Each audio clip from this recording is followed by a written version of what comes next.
Բարի երեկո բարեկամներ։ Այն պատմությունը, որն այսօր կպատմեմ, համաշխարհային պատմության մասին դասագրքերում առանձնահատուկ տեղ ունի։ Այս պատմությունը մինչ օրս դասավանդում եւ ուսումնասիրում են աշխարհի առաջատար մասնագետները։ Այն Հայաստանի մասին չէ, բայց շատ նման է ու շատ երկար։ Այդ իսկ պատճառով բաժանել եմ երկու մասի։ Խորագիրն էլ այսպես է՝ «Կուշ քեզ եմ ասում, կուլա դու լսի»։ Պատմությունը շատ ծանր է, մռայլ եւ ողբերգական։ Ես Հարություն Մանուկյանն եմ։ Դուք AMC-ն հայկական հաղորդակցման ցանց YouTube-յան ալիքում եք։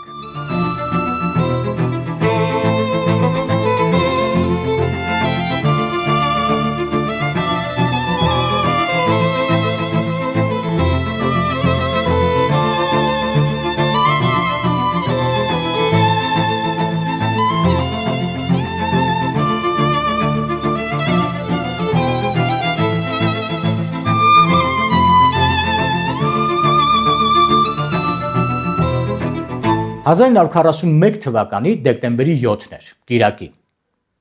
Խաղաղ օվկիանոսում տեղակայված Ամերիկայի Միացյալ Նահանգների գլխավոր Փըրլ Հարբոր ռազմաբազայում հանգստյան օր էր։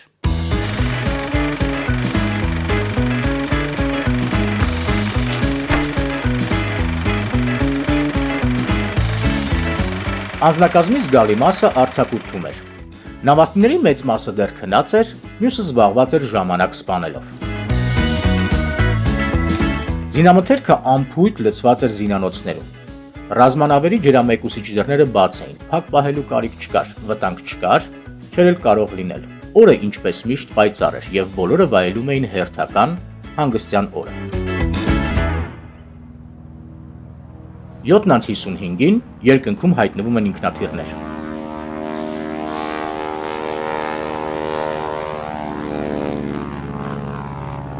Ինքնաթիռներից մեկն անցնում է հիվանդանոցի մոտով եւ օդաչուն ձեռքով ողջունում է պուրակում կանգնածներին։ Հիվանդանոցի քույրերից մեկը ձեռքով է անում, չպատկերացնելով, որ ողջունում է ճապոնացի օդաչուի։ Ընդամենը 2 րոպե անց 7:57-ին սկսվում է Փըրլ Հարբորի ռմբակոծությունը։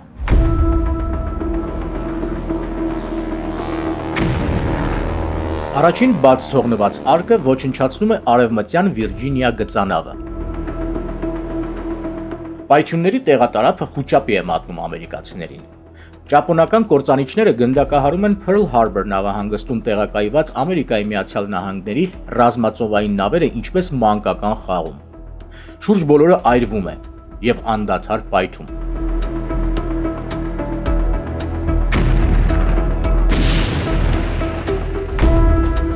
Ամերիկացի զինծառայողները անկանոն կրակում են օդ։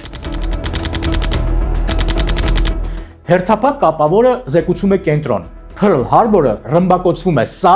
զորավարժանք չէ, կենտրոն, սա զորավարժանք չէ։ Գրեթե 2 ժամ ռմբակոծությունից հետո 9:30-ին ճապոնական կործանիչները սպառում են իրենց զինամթերքը եւ ինչպես հայտնվել էին, այդպես էլ անսպասելի անհետանում են երկնքում։ Ամերիկյան կողմի կորուստները աղետալի էին։ Ոչնչացվել էին Խաղաղ օվկիանոսյան ամենամեծ ռազմածովային բազայի գրեթե ողջ նավատորմը, ավիաբազան եւ ռազմական ենթակառուցվածքները։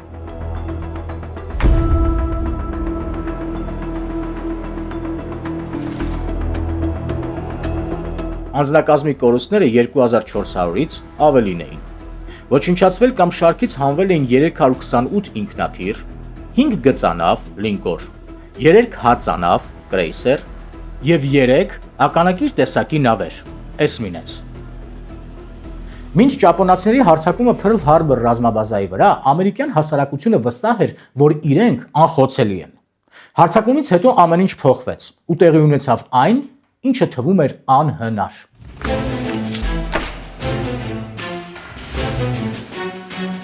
Հաջորդ օրը, դեկտեմբերի 8-ին, ԱՄՆ նախագահ Ֆրանկլին Ռուզվելտը ելույթ է ունենում կոնգրեսում։ Ուղերձի վերջում Ռուզվելտը դիմում է կոնգրեսին ճապոնական կայսրությանը պատերազմ հայտարարելու խնդրանքով։ Հաշվի առնելով Ճապոնիայի կողմից Ամերիկայի Միացյալ Նահանգների վրա ոչնչով չհիմնավորված դեկտեմբերի 7-ի ստոր հարձակումը, 1941 Խնդրում եմ ձեզ հայտարել պատերազմ ճապոնական կայսրությանը։ between the United States and the Japanese Empire.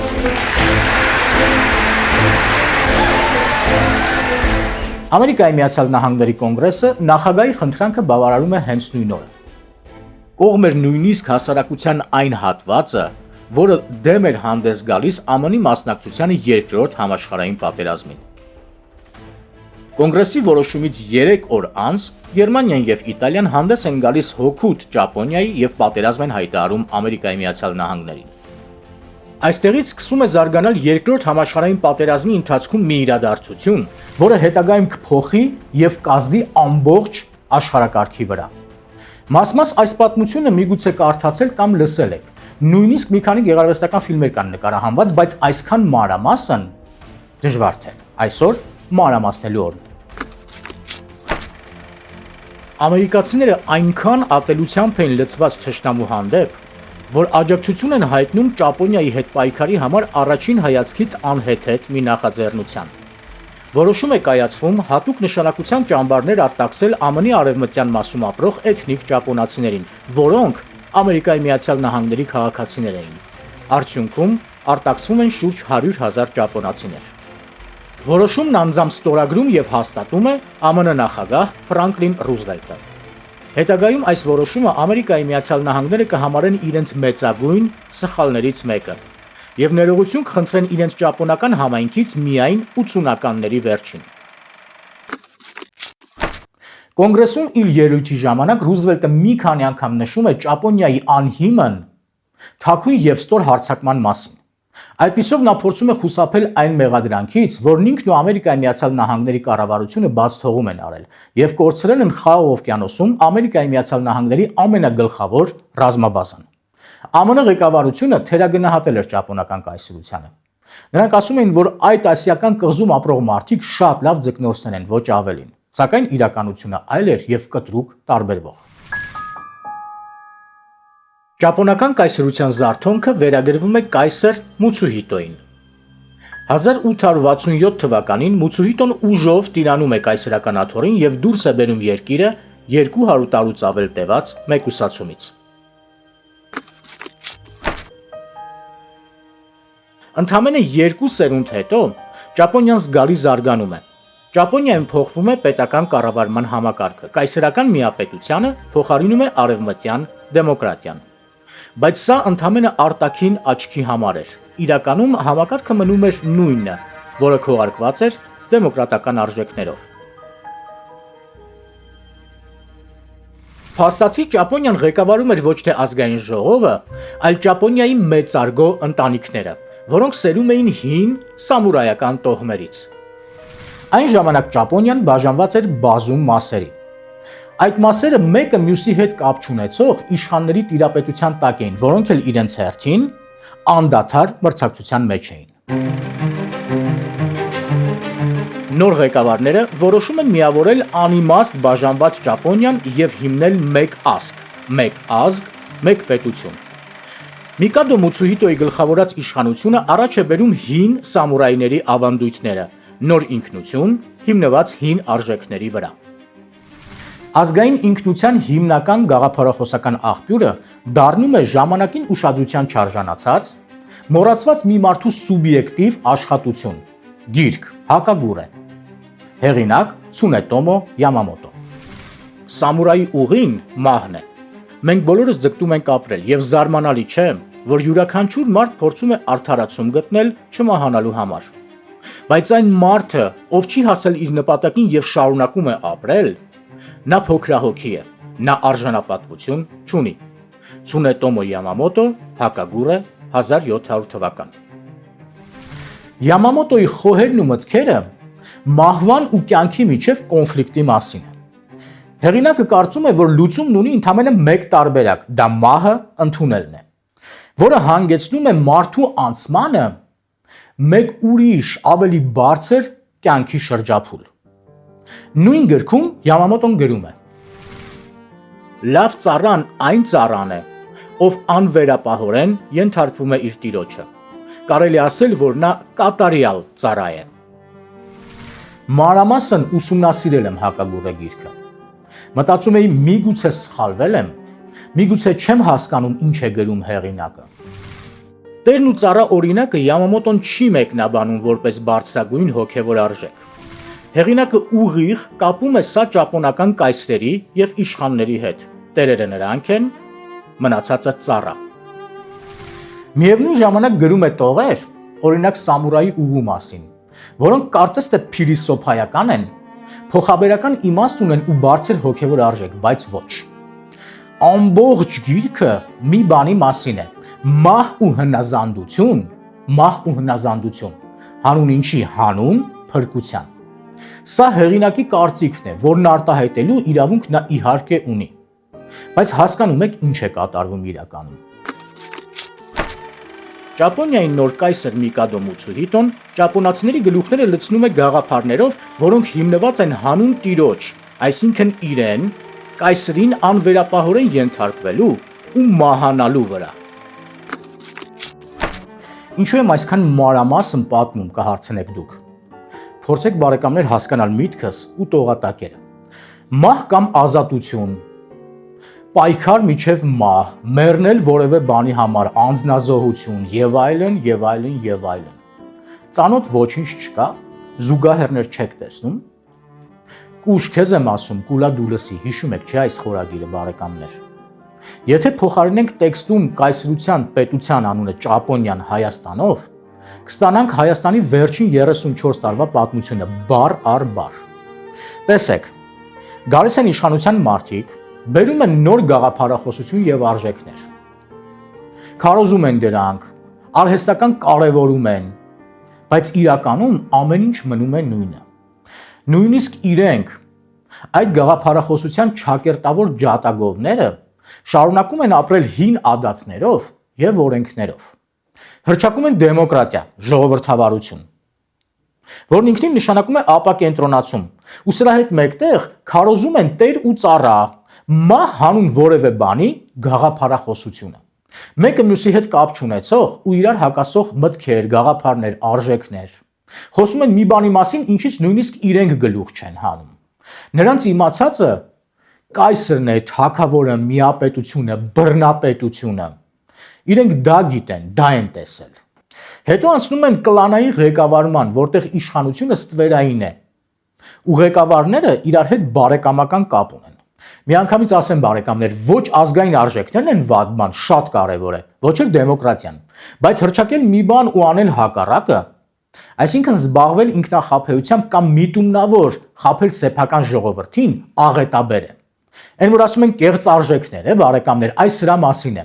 Երբ հռչակում ես հրապարակավ մի բանի մասին, բայց իրականում շարժվում ես հակառակ ուղղությամբ։ Ու նորից կրկնվեմ բարեկամներ, համ ազգային գաղափարախոսությունն է կարևոր եւ պետք, համ էլ պետությունը, պետական գաղափարախոսությունը, բայց պետք է հասկանալ ու տարբերել ինչ են սրանք նշանակում։ Համոզված եմ հիմա հասկացաք ինչի մասին եմ։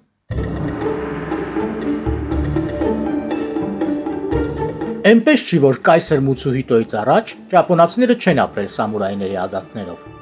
բայց առաջ այն կրում էր փիլիսոփայական բնույթ, իսկ հիմա գաղափարական տարբերությունը ահռելի է։ Եվ մեծամասամբ Ճապոնիայի ներկան այս մի քանի տարիների ընթացքում տեղի ունեցող իրադարձությունների հետևանքն է։ Դուք շարունակությունը լսեք։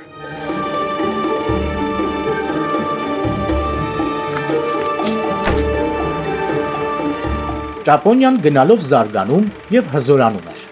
Արտադրական հզորություններն ապահովելու համար անհրաժեշտ էր ավելի շատ հումք։ Ճապոնիան բնական ռեսուրսներ չունի, բայց դրանով հարուստ են հարևան երկրները, օրինակ Չինաստանը։ Ճապոնիայի բարձրաստիճան ռազմական ղեկավարությունը առաջարկում է գրավել եւ էքսպանսիայի ենթարկել Չինաստանը, ոչ ավել, ոչ պակաս։ 1894 թվականին սկսվում է Չին-ճապոնական պատերազմը։ Մեկ տարի անց պատերազմն ավարտվում է Ճապոնիայի հաղթանակով, որի արդյունքում չինական Թայվանն ու Չինաստանի ազդեցության տակ գտնվող Կորեայի հարավային մասը, այն ժամանակ Չոսոնը, անցնում են Ճապոնիային։ 1905 թվականին Ճապոնիան հաղթում է ռուս-ճապոնական պատերազմը, Որպես ռազմավար Ճապոնիայի տիրապետության տակ են անցնում Չինաստանում գտնվող Արթուր եւ Դալնի ռուսական երկու նավահանգիստները, Մանջուրիայի երկաթգիծը, Սախալինի հարավային մասը եւ ամբողջական Կորեան։ Առաջին համաշխարհայինի ժամանակ Ճապոնիան հանդես է գալիս Անտանտի, Անգլիա, Ֆրանսիա, Ռուսաստան միության կողմից։ Արդյունքում Գերմանիայից պոկում է Միկրոնեզիան եւ Ցինդաո չինական նավահանգիստը։ 1900-ականներին Ճապոնիան դառնում է մեծ գաղութատիրական կայսրություն։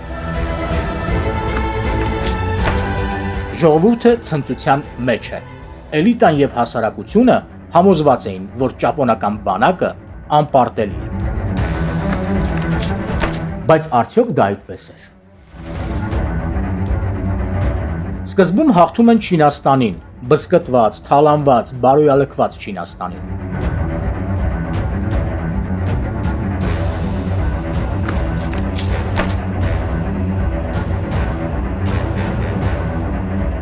Հետո 1905 թվականին առաջին ռուսական հեղափոխության արդյունքում փլուզման առջև կանգնած եւ թուլացած ռուսական կայսրությանը։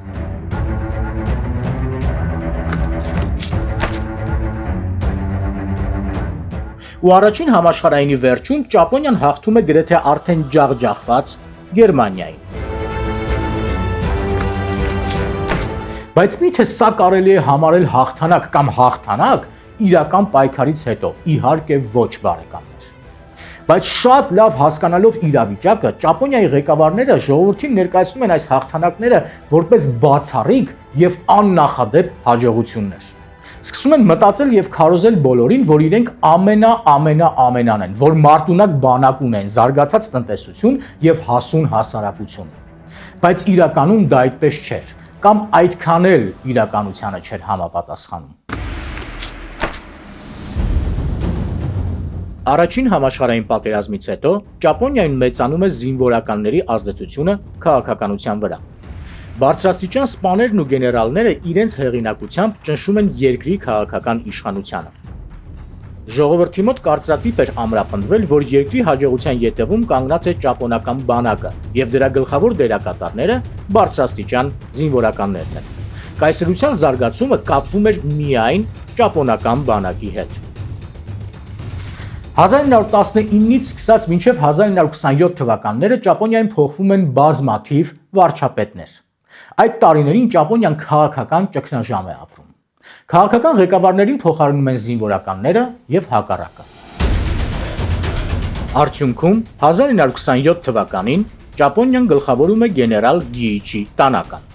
Տանական պայքար է հայտարարում քաղաքական ընդդիմադիր կուսակցություններին, սահմանափակում է խոսքի ազատությունը եւ առաջ է տանում մի թեզ, որի համաձայն առանց արտաքին էքսպանսիայի Ճապոնիան չի կարող զարգանալ, եւ այդ ճանապարհը դեպի միջազգային բարձրունքներ պետք է հարթի ճապոնական բանակը։ 1931 թվականի սեպտեմբերի 19-ին գեներալների միանձնյա որոշմամբ ճապոնական քվանտունգի 100,000-անոց բանակը ներխուժում է Չինաստան։ Կես տարի անց ճապոնացիները գրավում են ամբողջ Մանջուրիան եւ հռչակում են այն ճապոնական կայսրության մաս՝ Մանչժոու-գով։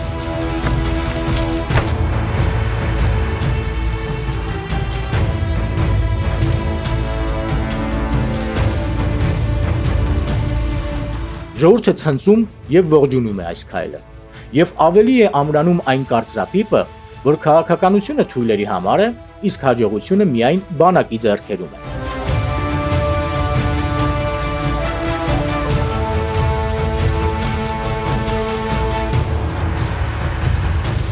Ազգերի լիգան դատապարտում է Ճապոնիայի նման պահվածքը, ի պատասխան Ճապոնիան պարզապես դուրս է գալիս ազգերի լիգայից։ It is a matter of common knowledge that Japan's policy is fundamentally Ճապոնիայի քաղաքականությունը հիմնված է հեռավոր արևելքում եւ ընդհանրապես աշխարհում խաղաղության հաստատման եւ պահպանման վրա։ Դրա համար մենք անում ենք անհնարինը, բայց մեզ մեղադրում են ագրեսիայի մեջ։ Այդ իսկ պատճառով Ճապոնիան համաձայն չէ ազգերի լիգայի ընդունած որոշման հետ։ impossible to accept the report adopted by the Assembly.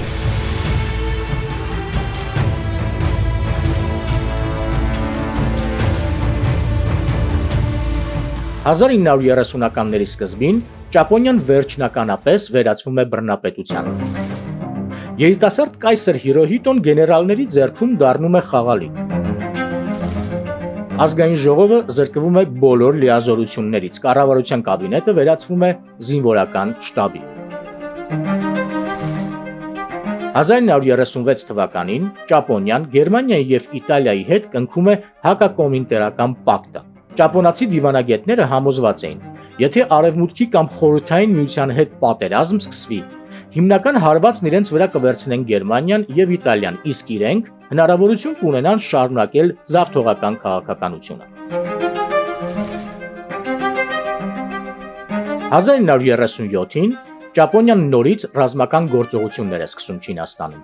Գրավում է անծայրածիր տարածքներ, այդ թվում այն ժամանակ Չինաստանի մայրաքաղաք Նանկինը։ Բայց այդ տարածքները պետք է նաև վերահսկել և ղեկավարել։ Բանակը չի կարող համ պատերազմել, համ էլ ղեկավարել։ Ճապոնացիները այլ տարբերակ են գտնում։ Այդ պատերազմի հայտնի իրադարձություններից է Նանկինյան կոտորածը։ Ճապոնացիները սկսում են ցուցադրաբար գնդակահարել գերիներին և անհնազանդ բնակչությանը։ Արդյունքում միայն Նանկինում սպանվում է տարբեր գնահատականներով 200,000-ից ավել մարդ։ Ճապոնացիների դաժանություններից ապշած էին նույնիսկ գերմանացիները։ Նրանք կոչ են անում ճապոնական իշխանությանը գթասիրտ լինել հասարակ ժողովրդի նկատմամբ։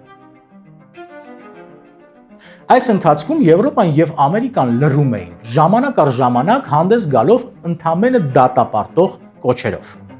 Մենք դատապարտում ենք, մենք վրդովված ենք, Ճապոնիան պետք է դադարեցնի, թե չէ։ Ու սրանից հետո չէին շարունակում։ Արևմտյան նեղ քաղաքական շրջանակներում խոսում էին, ասում էին, դե թող ինչ ուզում են անեն, հո մենք չենք խառնվելու պատերազմին ինչ որ Չինաստանի համար։ Մի քիչ այս կողմ, մի քիչ այն կողմ, մի քիչ Չինաստանից, մի քիչ Թայվանից, մի քիչ Կորեայից, ինչ տարբերություն, կարևորը որ մեզ չի հասնում այդ պատերազմը։ Ու սրանով սահմանափակվում էին։ 1938-ի սկզբին ճապոնական տիրապետության տակ էին արդեն Պեկինը, Նանկինը, Շանհայը և Չինաստանի ամբողջ հյուսիս-արևելքը։ Զինվորականների կողմից զավթած կառավարությունն անում էր ինչ ուզում էր։ Փոխում էր Ճապոնիայի վարչապետներին, թելադրում էր քաղաքական ուղղություն, մշակում էր տնտեսական զարգացման ծրագրեր ու պատրաստվում էր հաջորդ պատերազմին։ Նույն ժամանակ կայսրության հոգևոր հայրը, կայսր Հիրոհիտոն, զբաղված էր կենսաբանությամբ։ Իր սեփական լաբորատորիայում Հիրոհիտոն ուսումնասիրում էր ջրային անողնաշարավորներին։ Չինաստանը արդեն գրավված էր և կոտրված։ Ում հետ պայքարել հիմա, որ կողմ շարժվել, դեպի Խորհրդային Միություն և Մոնղոլիա, թե գրավել Խաղաղ օվկիանոսում գտնվող արևմտյան երկրների գաղութները։ Զինվորական վերնախավը բաժանվում է երկու մասի։ Մեկն ասում է, որ պետք է գրավել Խորհրդային Միության արևելյան մասը, մյուսը պնդում է, որ ճիշտ է գնալ դեպի Ասիայի հարավում և Խաղաղ օվկիանոսում արևմտյան գաղութների ետևից։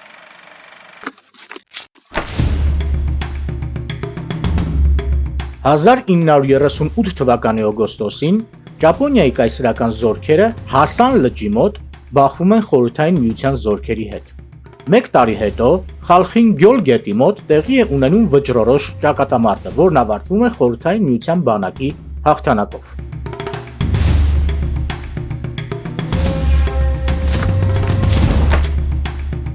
1941 թվականին Խորհրդային Միությունն ու Ճապոնիան կնքում են չեզոքության պայմանագիր։ Կողմերը որոշում են, որ այս պահին կիսելու բան չունեն։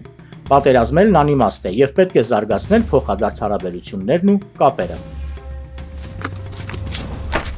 Ճապոնիայի բարձրաստիճան զինվորականների մեծ մասը որոշում է, որ Խաղաղ օվկիանոսում գտնվող արևմտյան երկրների գաղութները ավելի ճիշտ ու հեշտ թիրախներ են։ Ճապոնացիները կենտրոնանում են արևմուտքի հարավ-արևելյան գաղութների վրա։ Ամերիկյան Ֆիլիպիններ, բրիտանական Մալազիա, ֆրանսիական Հնդկաչին թերակղզի, ժամանակակից Վիետնամը, Լաոսն ու Կամբոջան և նիդերլանդական Ինդոնեզիա։ 1940 թվականի աշնանը ճապոնական բանակը ներխուժում է ֆրանսիական Հնդկաչին թերակղզի։ Ֆրանսիան չի կարողանում դիմադրել։ Երկար բանակցություններից հետո ֆրանսիացիները ստիպված են լինում ընդունել պարտությունը և զիջել ճապոնացիներին թերակղզու մի մասը։ Ամերիկացիները փոքր ինչ ջղաձգվում են։ Հայտարարում են, որ Ճապոնիայի պահվածքը անթույլատրելի է եւ եթե այսպես շարունակվի, ստիպված կլինեն կիրառել տնտեսական սահմանափակումներ։ Այն ժամանակ ճապոնական նավթամթերքի 80%-ը մատակարարում էր Ամերիկայի Միացյալ Նահանգները։ Ճապոնիայի վարչապետ Ֆումիմարո Կոնոին պնդում է, որ ԱՄՆ-ի հետ պատերազմը աղետալի կլինի Ճապոնիայի համար։ Հարցը պետք է լուծել դիվանագիտական ճանապարհով։ Սկսվում են ԱՄՆ-Ճապոնիա բանակցությունները, որոնք տևում են 1 տարի։ Ամերիկյան դիրքորոշումը կոշտ չէր։ Նրանք պահանջում էին մինիմալը՝ դադարեցնել պատերազմը եւ Չինաստանից դուրս բերել ճապոնական զորքերը։ Գրավված Կորեան, Մանչժոուգոն եւ Թայվանը կարող են մնալ Ճապոնիային։ Ինչպես են արձագանքում ճապոնացիները, ինչ եք կարծում։ Ասում են ոնց թե մեր գրավված հողերը ուզում եք մեզանից վերցնեք։ Նման բան չի կարող լինել։ Դա անընդունելի եւ իրականության հետ կապ չունեցող պայման է։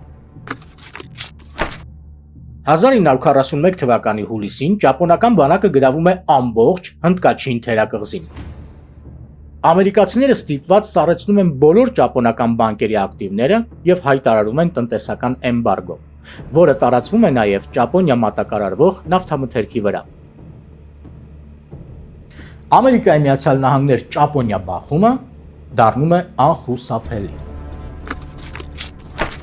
Վարչապետ Կոնոին փորձում է համոզել գեներալներին համաձայնվել ԱՄՆ-ի պահանջների հետ։ Գեներալները հարցը լուծում են շատ հեշտ։ Լրտեսության մեղադրանքով ձերբակալվում է Կոնոյեի ամենամտերիմ քաղաքական գործընկերը՝ Հոցումի Օձակին։ Հաջորդ օրը Կոնոյեն հրաժարական է տալիս։ Ճապոնիայի վարչապետ է նշանակվում գեներալ Հիդեկի Տոձիոն, ով իր հերթին ԱՄՆ-ի հետ պատերազմի ամենաակտիվ գաղափարախոսներից մեկն էր։ Ամերիկայի Միացյալ Նահանգները սկսում են պատրաստվել Ճապոնիայի հետ պատերազմին։ ԱՄՆ ռազմական վերլուծական կենտրոնները իշխանությանը ներկայացնում են Ճապոնիայի առաջիկա հնարավոր ռազմավարությունը։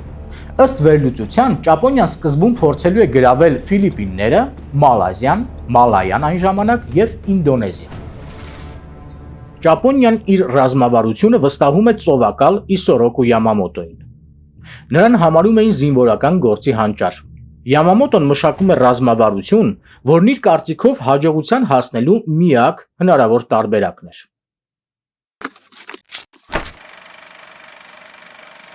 Ռազմավարության հիմքում անսպասելի բլիցկրիգն էր։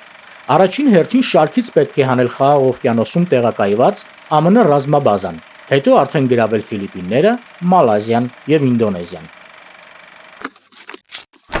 Յամամոտոն վստահ էր, ամերիկացիները կենտրոնացած են Ֆիլիպինների վրա։ Նրանք չեն սպասում, որ մենք կհարվածենք աշխարհի ամենախոշոր ռազմածովային ուժերին, որոնք տեղակայված են Հավայան կղզիներում։ Ու Յամամոտոն ճիշտ էր։ Ամերիկացիների բախտը չի բերում։ 1941 թվականի դեկտեմբերի 7-ին Ճապոնիայի ռազմածովային ուժերը մոտենում են Փըրլ Հարբորին։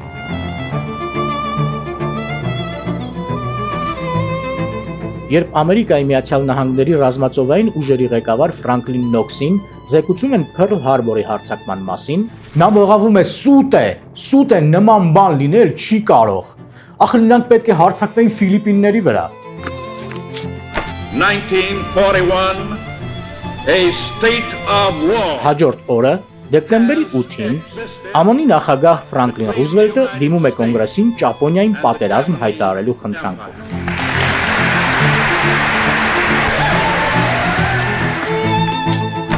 Հետագա զարգացումները անտրամաբանական եւ ողբերգական են։ Իրադարձություններ, որոնք ճակատագրական կլինեն մասնակիցներից բոլորի համար։ Իրադարձություններ, որոնք ձևավորել են մեր ներկան։ Պատմությունը շատ հետաքրքիր է, բայց շատ երկար, ու այն բաժանել եմ երկու մասի։ Այսօր այսքանը առաջին մասի համար մենք արդեն Patreon-ում ենք։ Եթե կցանկանաք օգնել մեզ, ինֆորմացիան մեկնաբանությունների հատվածում կլինի եւ նաեւ նկարագրության հատվածում։ Ես Հարություն Մանուկյանն եմ։ Դուք AMCN հայկական հաղորդակցման ցանց YouTube-յան ալիքում եք։ Շարունակությունը հաջորդ շաբաթ։